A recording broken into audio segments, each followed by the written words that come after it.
Ребят, всем привет! Сегодня у нас будет супер видео, которое мы очень долго готовили, долго снимали, долго писали сценарий. Ведь к такому видео нельзя подойти спустя рукава. Сегодня мы будем говорить о самых легендарных и знаменитых мечах, о катанах. Итак, если вы все еще не подписаны на канал, то прямо сейчас подписывайтесь, ставьте лайки. Ну и пойдемте уже что-нибудь разрубим.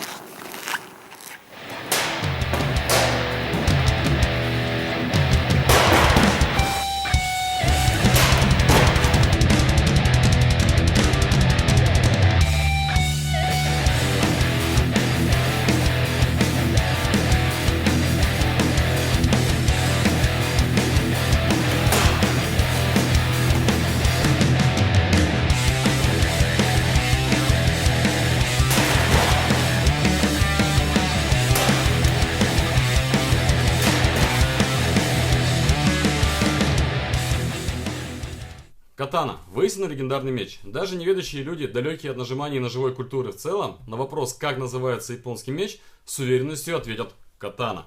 Конечно, вся эта известность катане досталась в первую очередь благодаря кинематографу, который вознес ее чуть ли не до уровня джедайских мечей. Невероятно дорогая, крутая, режущая все подряд, создаваемая десятилетиями, передающаяся из поколения в поколение. Вот именно такой рисуют ее у нас в голове голливудские сценаристы. Давайте разберемся, так ли это на самом деле и что из себя представляет настоящая катана. Пойдемте. Корни катаны, как это ни странно, лежат в Китае. Да-да, Китай всегда рулил. Ведь именно в Китае появился меч Мяо Дао, который стал практически близнецом японской катаны. Да и вообще, железные мечи были завезены в Японию китайскими торговцами во второй половине 3 века. Так что без китайцев не было бы у нас не только крутых реплик легендарных ножей, но и всеми любимых катан. Технология ковки и мастерство создания мечей развивались в Японии, прямо скажем, довольно слабо. Ведь в стране восходящего солнца был большой дефицит в стали. И лишь к 12 веку катана обрела тот вид, к которому мы все привыкли, и стала непременным атрибутом японской аристократии. Для японцев катана была не просто оружием. Она отражала дух японской нации и являлась символом сословий, вершивших историю в течение веков. И хотя меч не самое древнее оружие Японии, он занимает в истории и менталитете страны особое место. Ребята, знакомьтесь, это мой большой друг, напарник по айкидо, с ним мы проливали кровь, пот и слезы не только над нами, но и за его пределами. Макс, по прозвищу Швед. Макс, здорово. Это крутой чувак, у него второй дан по реальному айкидо, второй дан по яйдо. И, Макс, мы сегодня решили до тебя докопаться, чтобы ты немножко нам рассказал вообще про всю эту историю, не только про катаны, но и про саму яйдо вообще, что это, чем отличается от кендо. Ну и, наверное, зачем это надо, это все-таки, знаешь, вот главный вопрос, который мучает меня и, наверное, многих, кто будет смотреть. Вот все-таки, что такое сегодня катана в плане спорта? Это как такое мужская йога своеобразная, или все-таки это какое-то единоборство, которое можно использовать, допустим, на улице или вот что-то такое?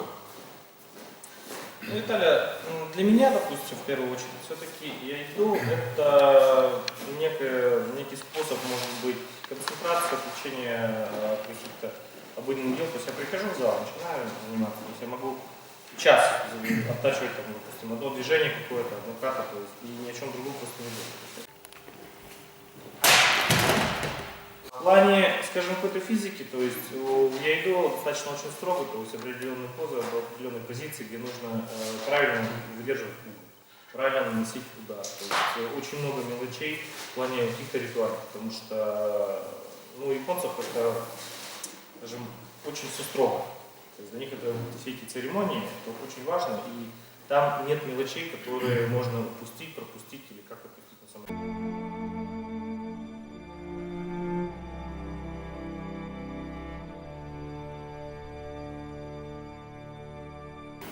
То есть первый удар у тебя идет снизу, разрубаешь, здесь сразу же поворот и горизонтально.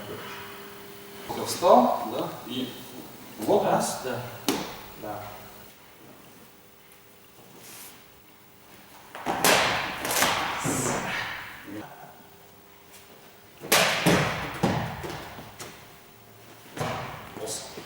В феодальной Японии тест новой катаны, а также испытание ее возможностей, выглядело очень жестко. Только что созданными мечами рубили заключенных, чтобы посмотреть, какое воздействие клинок оказывает на кости и ткани человека, и проверить его пригодность. Когда запретили убивать людей для испытания клинков, Табаком пахнет. Значит, стали использовать долго рисовую солому. Считалось, что данный материал, если он свернут и вымочен в воде, в соленой причем воде, как правило, в течение 2-3 суток, он приобретал плотность именно человеческого тела. Допустим, двойной, да, это вот толщина руки. Когда бывает, делаешь из 3-4, то есть это, допустим, и с бамбуковым стержнем, да, это имитация, допустим, шеи и шейных позвонков, то есть по уклону, либо ноги. То есть, и вот в зависимости от этого, то есть, как раз происходит рука, потому что считается, что по плотности, то есть, как раз под человеческое тело. Можно использовать натуральные мишени в плане там, свиной тушки, еще что-то. Ну, я думаю, летом нам надо что-нибудь такое замутить будет. Ребята, если вы хотите, чтобы мы замутили какую-нибудь рубку тушки свиной, вот этими замечательными катанами, то лайки, побольше лайков, давайте хотя бы 100 лайков наберем и в комментарии что-нибудь напишите. Кинемся на шашлык. Кендо — это чисто соревновательная дисциплина, которая вышла тоже из японских, скажем, искусств, именно работы с мячом. То есть, ну, это именно тренировочно-спортивный. Это все-таки современный вид спорта или это к нам пришло из той самой Японии, они занимались кендо в том числе? Нет, кендо занимались, но немножко в другой стилистике. То, если раньше и сейчас они занимаются с деревянными такими мячами, называется синай, который сделан из бамбука, они легкие, для того, чтобы ускорить, скажем, процесс атаки, скорость удара и так далее, то раньше все-таки занимались, тренировались, отрабатывали спарринги на бакен. Бакены — это более тяжелые тренировочные мячи. Вот такого рода мячи, они более тяжелые, они могут быть из красного дерева, из бука у тебя, да. Ну, вот я себе из красного привозил в 2001 году из Англии, потому что у нас было не найти их тогда.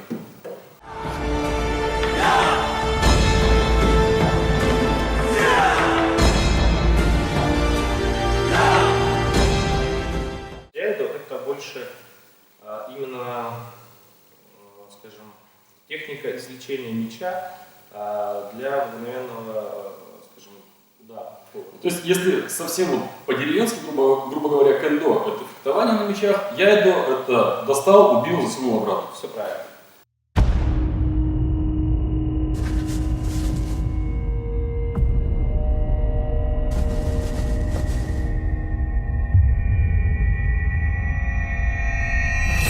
Как купить катану, сколько она стоит и вообще где это все замутить, можно, нельзя, холодное, не холодное, и вот вся вот эта вот история. Но сейчас вообще на самом деле, что такое катана? То есть многие считают, что японский меч, это вот сейчас реплики, которые продают с местности. Если вы хотите японский меч, то нужно ехать в Японию и там покупать. Сейчас очень много людей, кто производит якобы катаны, значит, но они делаются в Индонезии, в Китае, там, в Германии, где их только не делают. Но разница заключается в том, что если это одно дело это ручная работа, другое дело это штамповка. То есть стоимость варьирует, если переводить на наши деревянные. Ну, клинок, оточенный для вот, рубки макевар, вы можете взять от стоимости от 10 тысяч и выше.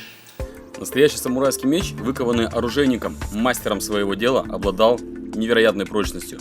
Им можно было перерубить, например, другой меч, менее высокого качества, или самурайские доспехи, или человека от плеча до пояса. Такая прочность достигалась благодаря многократной перековке меча и его особому строению. Внутри помещалась более мягкая сталь, снаружи более твердая. Меч проковывался 1000 раз. Получался клинок из множества накованных друг на друга слоев железа. Такие слоя исчислялись тысячами. И по своей прочности такие мечи не уступали знаменитым дамасским клинкам. А линия закалки между более твердым и мягким слоем клинка называлась хамон. И что характерно, каждый клинок обладал своим уникальным хамоном, присущим только ему. Возвращаясь к многослойности клинка катаны, хочется сказать, что мне довелось не только подержать в руках, но и порубить макевары катаной, клинок которой состоит из 4800 слоев. Этот меч стоимостью несколько тысяч долларов был создан на заказ под конкретного владельца, его ростовку, вес и так далее. И попользоваться таким мечом было огромной честью и несказанным удовольствием. Да, это было чертовски круто, но только представьте, что в средневековой Японии клинок катаны, созданный именитым мастером, мог содержать в себе до 50 тысяч слоев прочнейшего металла. Процесс изготовления меча мог длиться от нескольких месяцев до 10-15 лет. Известно немало случаев, когда глава самурайского рода заказывал мастеру изготовления катаны для своего новорожденного сына, чтобы по взрослении наследника и окончании его обучения он мог получить свой меч, изготовленный специально для него по заказу многолетней давности. Ну и еще самое важное, то, что тоже наверняка все напишут, будут спрашивать, разрешена ли у нас официально катана, то есть является ли это холодным оружием все-таки, или это спортивный инвентарь, как это официально покупается? Официально, ну, вот, честно говоря, не знаю. То есть я делал таким образом, что я заказывал клинок, он мне приходил, я обращался специально в криминалистическую лабораторию при юридическом институте, где как бы производили оценку клинка, то есть по параметрам, по закалке, по жесткости и так далее. То есть и получал уже бумагу, то есть является это холодным оружием или является тренировочным. Ну и в твоем случае? Ну, я умолчу.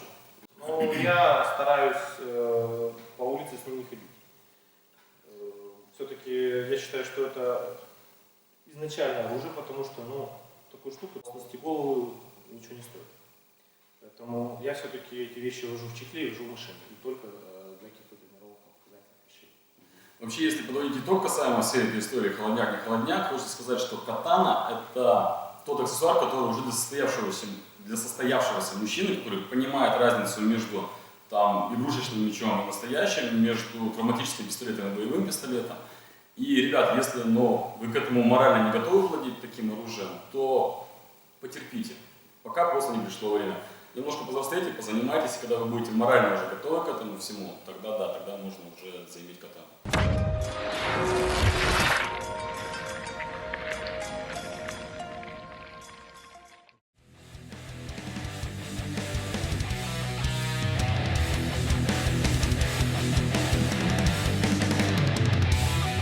Из чистого танка пришел. Видишь, как будто. Короче, он очень круто режет танка, когда вот этим кончиком выпадает, вот этим углом, и он прорезает вообще очень страшно.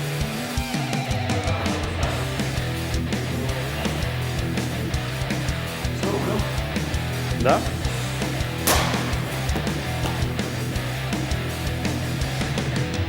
Вот как-то так. Рвани.